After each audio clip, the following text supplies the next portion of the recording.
Welcome to BTC, and today I'd like to go over the 7 tips for beginning entrepreneurs. I got all these tips from my friends and family who are also entrepreneurs in their own way, and I tried to get it into multiple different types of businesses also. So let's just get right into the video. But step 1. Step 1 comes from my dad.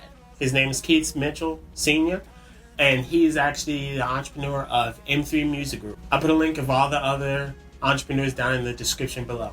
Tip number 1 is any profit you make in the beginning, reinvest back into the company. Why, you ask?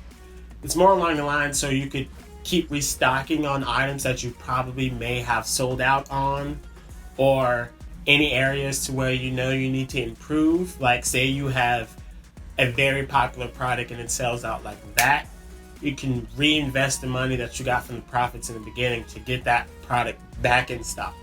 Or say you actually had enough capital to invest into a building and that building has problems that need to be taken care of. So you can revamp it, upgrade it if you need, buy extra machines if you need, hire other employees. And drumroll for tip number 2. Tip number 2 comes from my friend I met in college. His Instagram handle is at B52Beats.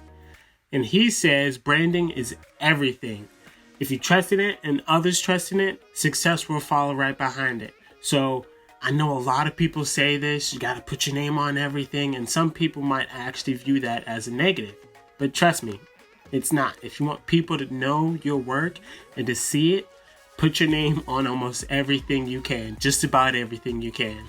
And now let's go ahead on to tip number 3, which is made by me, yours truly. Tip number 3 states, know who you are selling to. Don't just start a business to call yourself an entrepreneur. Pick out your niche, know who you're selling to, and then attack them as hard as you can. That also correlates with also tip number 2. Make sure you brand everything so they know who they're going into when they want to buy something or when they want to look up somebody or something. Even posting videos on YouTube like this one, I had to pick out who I wanted to specifically sell to and just hit them constantly and continuously. And as soon as you get into that repetition, routine and everything, success will tend to follow right after that too. But you also have to be patient, so success doesn't just come overnight. Now on to step number 4. Number 4 comes from my little brother. Instagram handle goes @_LaRue. And number 4 states, don't get caught up in trying to get validation from strangers. Yes, you want people to like your work, but if you don't like yourself, what you're creating, then that defeats the whole purpose of becoming an entrepreneur anyways, right? When it comes to being an entrepreneur, as long as you do what you love, being an entrepreneur won't actually be that much of a job. What's the quote say? If you like 100% of what you're doing, you never have to work a day in your life, right? Exactly.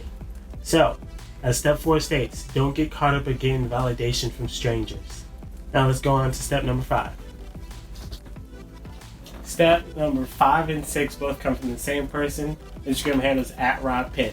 I'm gonna mix them up myself, so here we go. First one is stop telling others your ideas.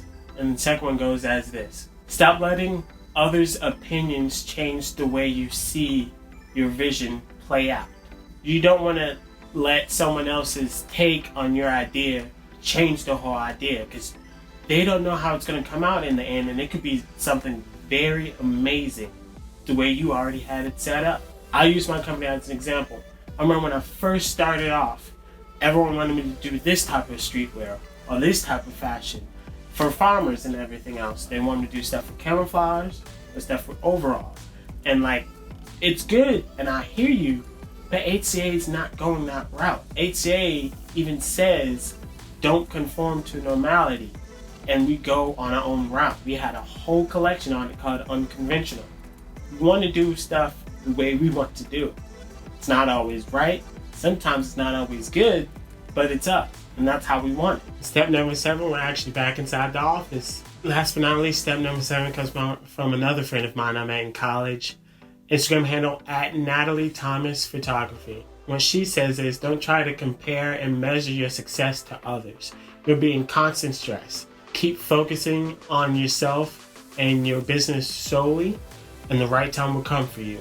Don't stress on this and that. person's success. Just keep working on yourself. As soon as the time is right, I guarantee you your success will shine bright. And that looks like that's all the time we have for today. Don't forget to hit that like button, subscribe to the channel, and as BTC, you know what it is, stay blessed.